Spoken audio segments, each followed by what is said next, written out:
guys, this is Debbie with Debbie J's Crafting Corner. Welcome back to my channel. I'm so glad that you dropped by. Today I'm going to play with the Topsy Turvy Cake.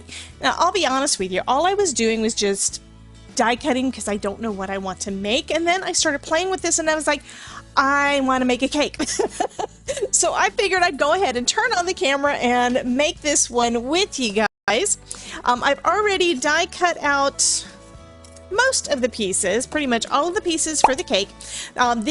Each of the layers actually comes as two dies, so you've got one that is the shape and then one that is got the pieces, basically the inlay. And like I said, I was die cutting and putting everything away and getting it ready for later on, but you know what, I decided I want to do this now. My original thought was using up some of my pattern paper, and when I laid this over there, it's like, I think that is just a little bit, I don't know, I don't really like it because I guess maybe it's too much white and it just doesn't quite look right. At least that's my impression at this point. I'm going to go ahead and just lay out a couple of layers and see what it looks like on second glance.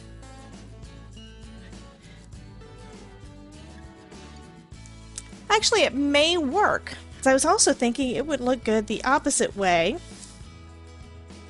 with more pink, but now that I'm looking at it again, I guess it would look this way. That is a good thing when you have double-sided paper. If you don't like the way that it looks on one side because of the holes being cut and all of that stuff, turn it over and see what you think. I don't want orange.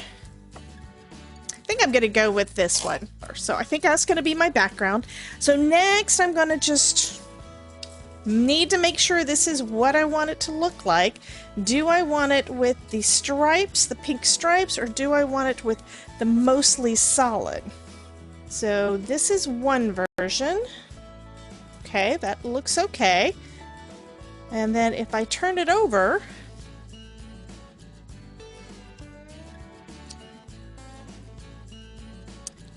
I think I do like it with the stripes better. Okay, so now I'm going to go ahead and adhere that together. So as I was mentioning, the outline is for like this piece, and then you've got it where you can cut it out again with this inlay. You don't have to use the inlay, but I thought that that was pretty cool. And I think I want it a little bit popped up. And this foam tape is fairly thin, so that's going to work nice.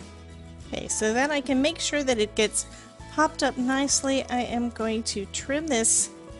I believe I'm going to be trimming it a little less than half. Have to see how it fits.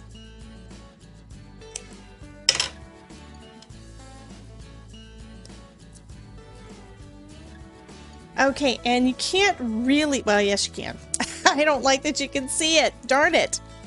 Okay, I'm going to go ahead and put this one up here, and then I can trim this down a little bit more, I think. Actually, little pieces will work, I think. It needs to be smaller than that. Okay, this is going to work.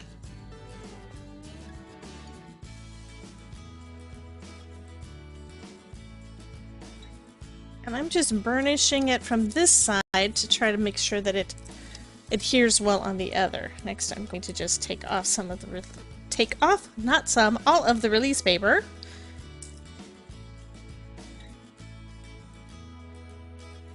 And it doesn't want to come off of these little bitty guys.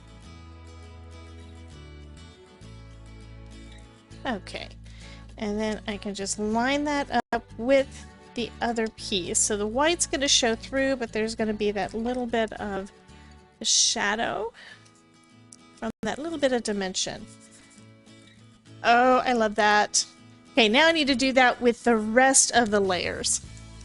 So this card turned out super, super cute. However, you probably noticed you didn't see me actually finish making it. Turns out that my recording was not turned on again. So sorry about that. So what I'm going to do is I'm going to cut out pieces for another card and go ahead and get that assembled for you so you can see how I put this thing together.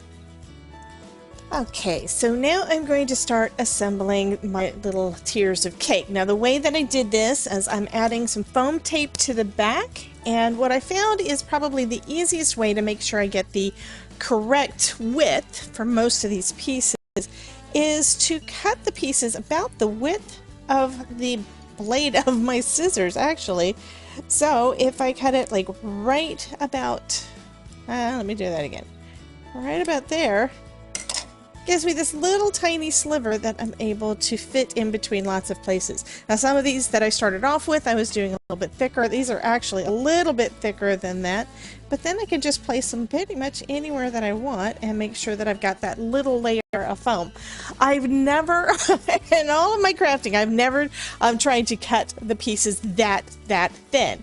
So I did cut out some additional pieces out of some heavyweight cardstock, and these pieces, looks like it didn't cut through all the way because of how thick the cardstock is, but that's an easy fix. If you ever have any that stick in, you can always run it back through, or just take your scissors and cut along the line. So I'm just going to cut along that line, and that'll be fine. Plus, if I mess up on this part, it's already going to be behind my pattern paper piece, so. Okay, so now I'm just going to adhere that down, remove the release paper for my little foam pieces.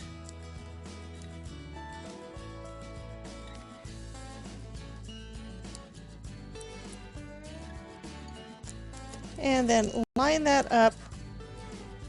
What's nice is one edge is completely flat, so that makes it a little easier to line it up correctly. So just line that up, and then I've got this dimensional piece that you can see a little bit of shadow back behind there because it's popped up. I'm going to go ahead and do the same thing to the other two tiers.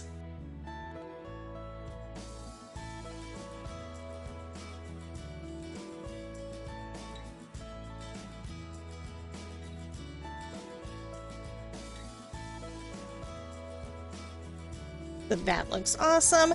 Next, I'm going to add the little frosting, and I think I'm going to leave the frosting white.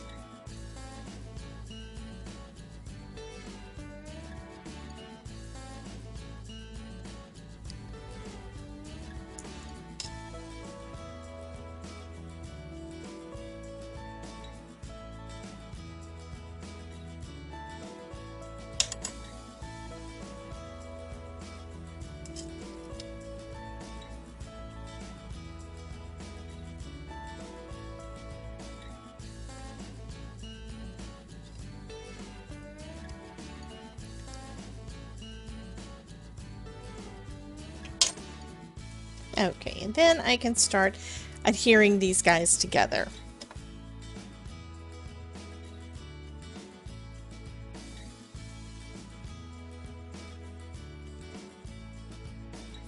Okay, so one thing you will notice is that one layer is a little bit higher than the other because they're both up on foam. So that means I need an additional piece of foam on the back of this one.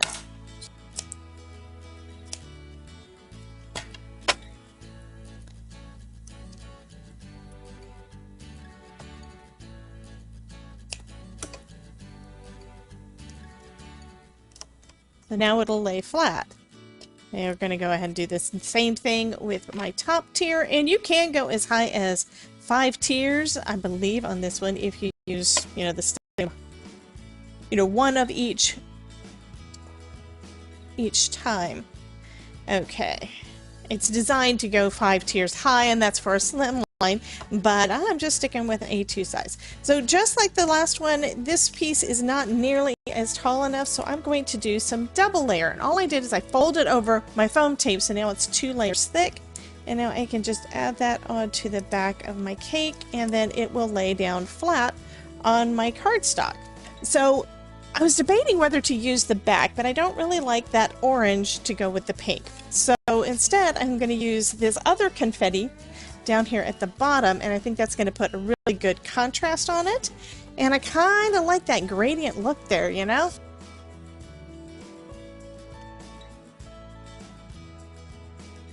Oh yeah, well, that's almost too busy, but I do kind of like it. Do I want the green up at the top? I think I do want the green up at the top. That's going to look kind of cool. It's a little busy, but I think the colors work. So, go ahead and adhere this down. Just using a dot runner adhesive for this part. And then I can take off my release paper and add some liquid glue and adhere my little cake down.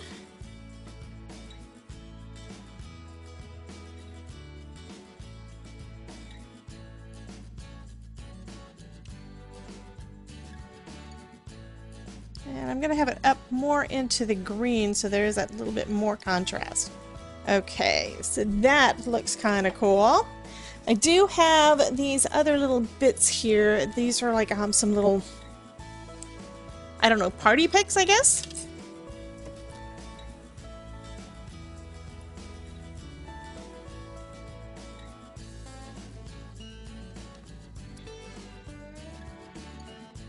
Just a couple of little accents. I think that's kind of cute. I don't think I really need that one.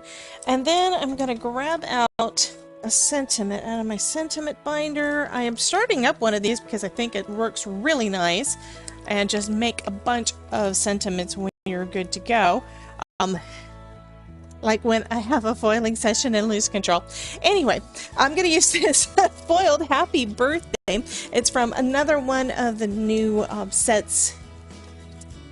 Oh, that'll be perfect across the bottom with a little piece of foam, I think. But this is also part of the new party collection too. So I'm going to just add that to the bottom here. And again, with that same foam tape and then strips so that it'll fit behind my sentiment.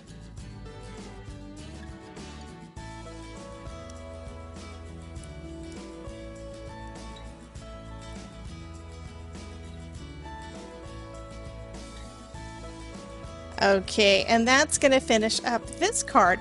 So you not only get to see what to do when you mess up the first time around, but you get to see a second round of the card. Absolutely love this. I think it is super, super cute, and it's a great addition along with everything else in this birthday celebration collection to celebrate Spellbinders' 20th birthday of sending us awesome, awesome dies. So thank you guys for dropping in. You guys have a wonderful day. Remember, if I can make it, you can too. Be sure to check out this playlist, and I will see you next time. Have a great day.